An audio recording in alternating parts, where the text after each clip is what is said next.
Welcome back to the channel where today I am tackling one of the toughest challenges out there, Tough Mudder 2024. This isn't just any obstacle course, it's a test of grit, teamwork and determination, and we will be doing the shorter distance of 5 miles with 16 different obstacles, so this should be pretty good fun. So I'm ready to get muddy, push to my limit and have a blast with one of my best mates, so stick around to see how I get on. Let's do this. Now we are pumped and ready to go, so in 3, 2, 1, let's go. We are off. One thing I do love about Tough Mudder is the team spirit, helping each other complete the obstacles, and everyone just looks buzzing to be there.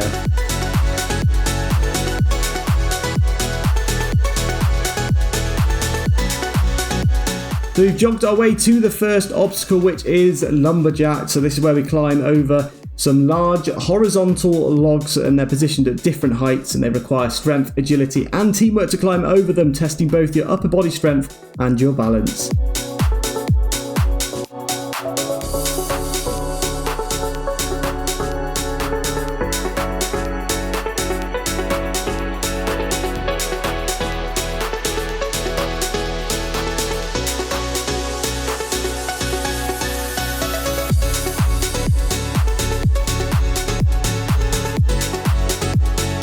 And next we are moving on to the Kiss of Mud. So this is a gritty crawl, so it's horrible on the knees, especially under a low hanging barbed wire where you have to stay low and army crawl through thick mud basically. So this was a big test of our endurance, and I found it was one of the hardest obstacles on the day, but yeah, let's get ready to get dirty, and the mud starts here.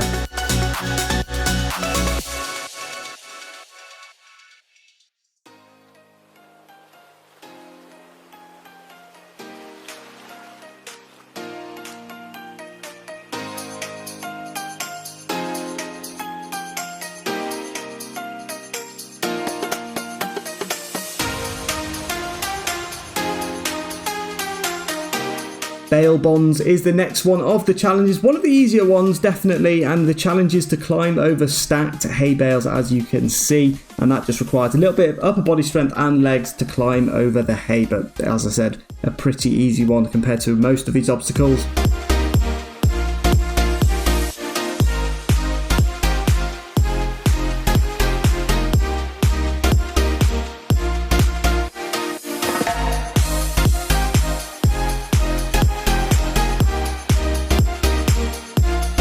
Mud Mile comes up next, and is a slippery series of deep, muddy, army-style trenches. Now, if you weren't very muddy yet, this is when you're going to get muddy and very wet too. You'll need good shoes for this as well, and you'll need to be able to try and find any footholds which you can to be able to climb in and out of these muddy pits.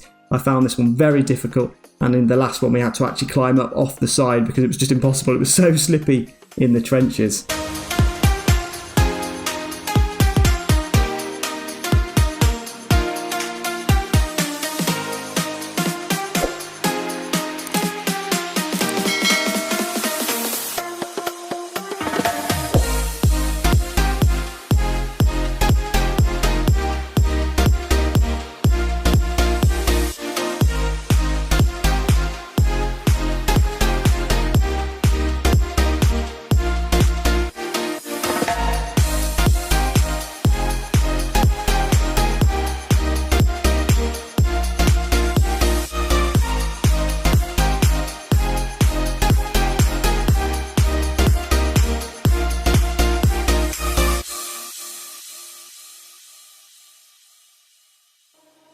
The next one is the Block Ness Monster. So this features some giant rotating blocks which have been submerged in water, and then this is the first obstacle where you will need to work as a team to complete it. It's impossible to do on your own, as you will need other people on the other side to push their weight down so that they can push you over the blocks. So you'll need to work together to spin the massive obstacles and then make it across. So I think there's 2 or 3 of these blocks.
Hanging Tough comes up next, and that tests your grip strength as you swing across a series of hanging rings and a bar at the end. I thought this was going to be over water, but instead it was actually over the ground, so that made it slightly easier and less scary. However, it's all about upper body strength and timing to make it to the other side. I found that these rings were very slippy, and this was the only one obstacle which I couldn't complete on the day, and it was just because I couldn't get any grip strength. Basically, I just kept slipping off of the rings, unfortunately. And then we're going to carry on to the hero walls. These are some towering wooden walls that challenge you to climb up and over them, so it's a test of strength and upper body as you try and get yourself over the wooden walls. In some cases you can use teamwork to get over them, and someone can help you by giving you a little lift up as you climb over the wall. Skidm Mar comes up next, which is one of the awkward obstacles in this course when you have to scale an inclined structure which is coming out towards you, and with your hand and foot holds you need to try and basically scale this structure. It's a tough one but quick one, so you just need to use your upper body strength to get yourself up and over Skid Mar.